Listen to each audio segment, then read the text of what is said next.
Good morning everyone, welcome to my channel. তোমরা জানো আমি অনেকদিন ভিডিও দিতে পারিনি। লাস্ট ব্লগে তোমাদের বলেছিলাম আমার শরীরটা একদম ভালো না, আমার ছেলেটারও শরীর ভালো না। তো এখনও আমার ঠান্ডা লাগা কমেনি, ছেলেটাও কাশছে। তো যাই হোক, আজকে থেকে আবার ব্লগটা শুরু করছি। শুভ পঞ্চমী সবাইকে।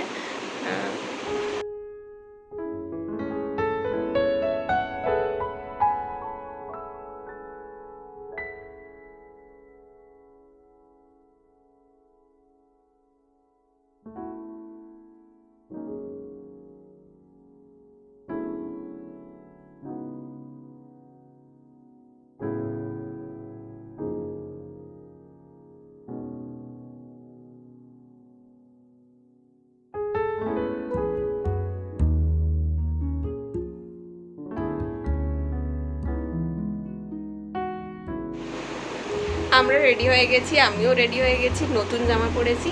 আর এই যে পুচকো রেডি হয়ে গেছে। আমরা এখন বেরোবো ঠাকুর দেখতে। তো আগে আমি এখান থেকে বাড়ি যাব, তো ওখান থেকে বেরোবো। তো চলো যাওয়া যাক। আমি চলে এসেছি আমার বাড়িতে। দেখো দু ভাই একরকম জামা পরেছে। তারপরে বেরিয়ে পড়েছিলাম ঠাকুর দেখার উদ্দেশ্যে। কি সুন্দর লাগছে না রাস্তায় লাইটগুলো।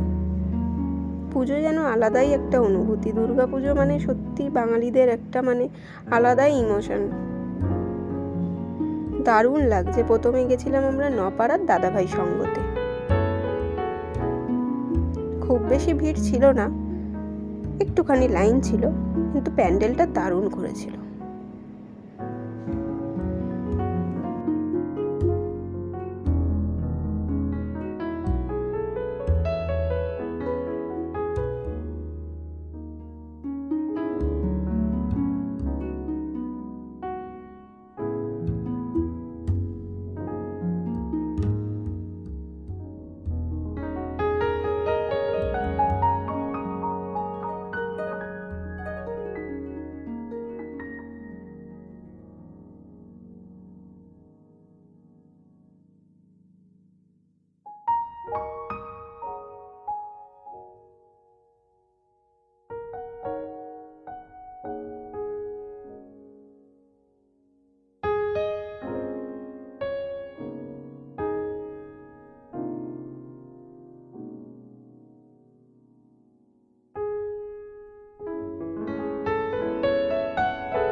তারপর আমরা চলে গেছিলাম নেতাজি কলোনির লোল্যান্ডে। এখানেও প্যান্ডেলটা খুব সুন্দর করেছিল। আমি আর বাবু যাচ্ছি। বাবু এখানে বায়না করে একটা বেলুন কিনেছে, আর আমার ছোট ভাইপোটা কিনেছে একটা বল। খুব মজা করছিল ওরা দুজনে।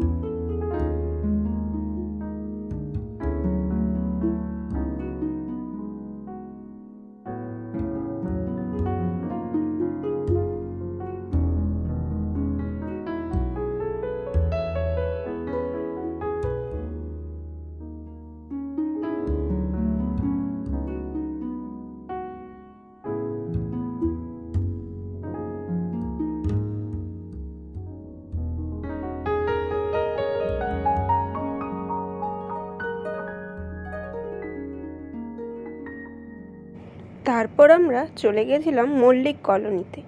মল্লিক কলোনি সার্বজনীন দুর্গা উৎসব। এই প্যান্ডেলটাও দারুণ করেছিল।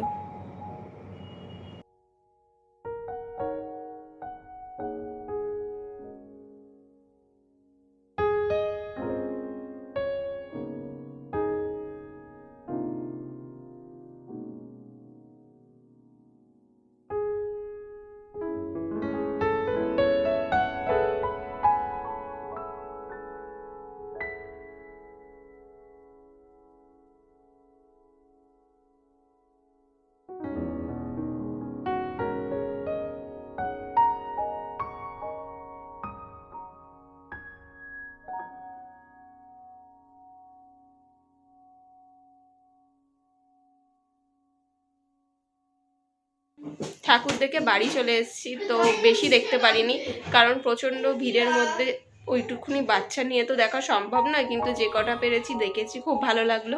ও খুব আনন্দ পেয়েছে, তোমরা ব্লগে দেখতে পাবে, খুব মজা করেছে। তো যাই হোক, আজকের ভিডিওটা আমি এখানেই শেষ করলাম। যদি আমার ভিডিওটা ভালো লাগে তো প্লিজ লাইক কমেন্ট শেয়ার করো, আমার চ্যানেলটাকে সাবস্ক্রাইব করো। Thank you.